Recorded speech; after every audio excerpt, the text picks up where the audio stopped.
ইউসুফের মতো সুন্দর হওয়ার পরে সবাইকে ওই জান্নাতের মধ্যে ঢুকাইয়া দেবে। জোরে কন্যা সুবহানাল্লাহ। ঢুকাইয়া বড় কই কত রব্বানা মা বাকিয়া ফিহা আহাদুন, ও আল্লাহ আর একটা ইমানদার ওই জাহান্নামের মধ্যে নাই। আল্লাহ রাব্বুল আলামিন বলবেন না না না, আরো ইমানদাররা ওই জাহান্নামের মধ্যে পড়ে আছে। কিন্তু হাদিসের মধ্যে আছে পঞ্চমবার আমার আল্লাহ ফেরেশতাদেরকে আর ওই জাহান্নামের মধ্যে যাইতে বলবে না।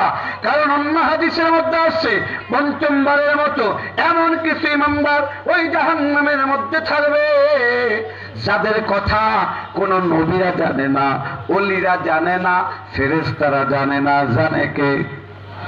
আরো জোরে, আরো জোরে। সেই জন্য আমার আল্লাহ ফেরেশতাদেরকে না দিতে বইলা হাদিসের মধ্যে আছে নিজের কুদরতি হাত অথবা কুদরতি পা জাহান্নামের মধ্যে ঢুকাবে।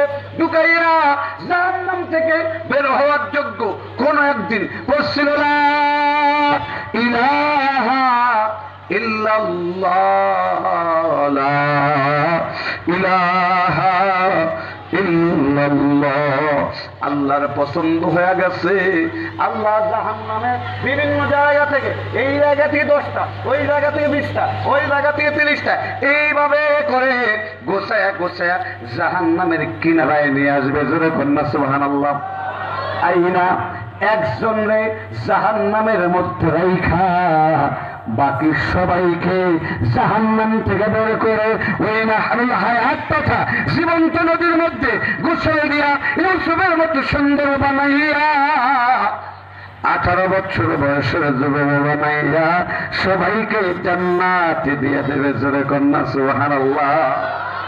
সবাই জাহান্নাম থেকে বের হয়ে কোথায় গেছে?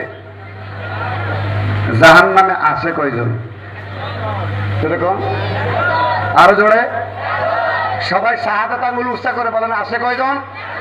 আরো জোরে, জোর হয় না? আল্লাহ সবার সাথে একজনকে মুক্তি দিয়ে জান্নাতে নিতে পারতো না? কথা বলেন পারতো না? পারতো না? কিন্তু আল্লাহ রাব্বুল আলামিন কেন রেখে দিয়েছেন?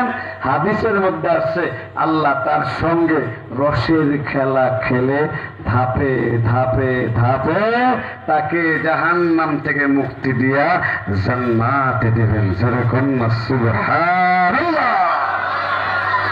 আল্লাহ তার সাথে এতটাই হাসি তামাশা করবে, আপনি যদি ওই হাদিসটা শুনেন আপনি নিজেও হাসতে বাধ্য। জোরে কন্যা সুবহানাল্লাহ।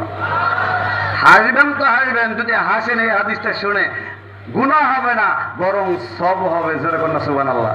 শুধু সব না, এই হাদিস শোনার পরে হাসাটাও হচ্ছে সুন্নত। জোরে কন্যা সুবহানাল্লাহ। এই হাদিসটা 2টা কিতাবের মধ্যে আসছে, মুসনাদ আহমদের মধ্যে আসছে, মুসলিম শরীফের মধ্যে আসছে।